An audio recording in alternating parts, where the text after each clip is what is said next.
So now we have to go back to last week's gospel. The disciples and Jesus got into a boat and they almost perished. And Jesus rebuked the wind and calmed the seas. And the disciples were like, whoa, this is pretty awesome. So as I was thinking about this, I was like, wait a minute. I drove submarines and made 6 patrols. And we had an 18-hour surface transit. Submarines on the surface are like a roller coaster. So for 18 hours, you're doing all this. But my faith at that time was an alarm. It was the diving alarm of a submarine. I almost brought it with me, but I don't want to give anybody a heart attack. So it's a very loud klaxon, because ooga. But once I heard that, I knew within 7 or 8 minutes I would be completely fine. Seasickness and me, we don't get along. But I could transport every one of you right now 400 feet below the surface, and you couldn't tell the difference between that and sitting where you're sitting right now. That's where my faith was. So the gospel today starts off with when Jesus had crossed again in the boat. So I'm sure the disciples were like, well, then, that's what their living was. They were living by fishermen. They went out on the boat every day. They saw seas being bad. And when it came to this, it was like, oh, we got to go back on another boat ride. So I'm sure they had a little bit of faith. And then as soon as Jesus gets off the boat, what happens? A synagogue official comes and says, Jesus, I plead, come heal my daughter. And he says, okay, let's go. And then a lady comes up and says, if I just touch his clothes, that's just all the faith that she needed was, if I just touch his clothes, I will be healed. And of course she is. So the definition of faith, the best definition of faith that I've ever heard is faith is a gift from God to which we respond. So how are we responding? All right, I mean, there's miracles happening all the time.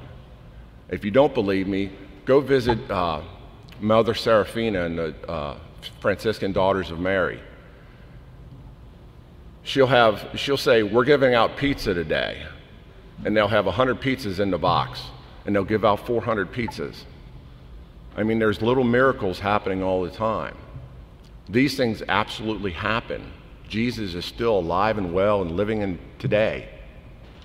But how do we know that? How do we do that? How do we know where our faith is? Faith is, we've got all the faith we need. We just have to work at it. And that's a relationship. That's a relationship we have. That's our walk. Our walk through life is trying to get more faith, trusting more in Jesus. I'm a land surveyor by trade, and I know a lot about land surveying, but it didn't happen overnight. It's taken 30 years to know that. Whatever profession you're in, you have worked at it all your life. So this is our faith. Spend time with Jesus. Now, it's easy to say, spend time with Jesus. When I was going through seminary school to become a deacon, I knew that I was going to have to pray the liturgy of the hours. So a year or so before that, it's like, well, I'm just going to get into this. I'm going to do this. Well, you can't just start it and say, yes, I'm going to read for 4 hours a day. It's not going to happen. You've got to get into it slowly and by training. So if you want to spend an hour in adoration a week, you're not going to be able to start it off by coming in every day and doing it for an hour just to get there. No, you're going to have to start a little at a time. And the more time you spend a little at a time, you will get there and spend an hour a week and maybe even more than that. My last story for you is when we started a youth group at St. Philip's several years ago. We told the kids we were going to do adoration, and it was everything. We're just going to do it for 5-10 minutes. So we went up into the church and we did adoration. And after 15 minutes, these kids could not wait to get out of church. 3 months later, because we did this every couple weeks, 3 months later, it was everything to get them out of church after an hour. Because they realized that sitting silently and contemplating with God, they were able to enjoy themselves more. So it does work. It's not just Father and I up here babbling, although I do babble, but if you work at something long enough, you're going to get very good at it. Amen? Amen.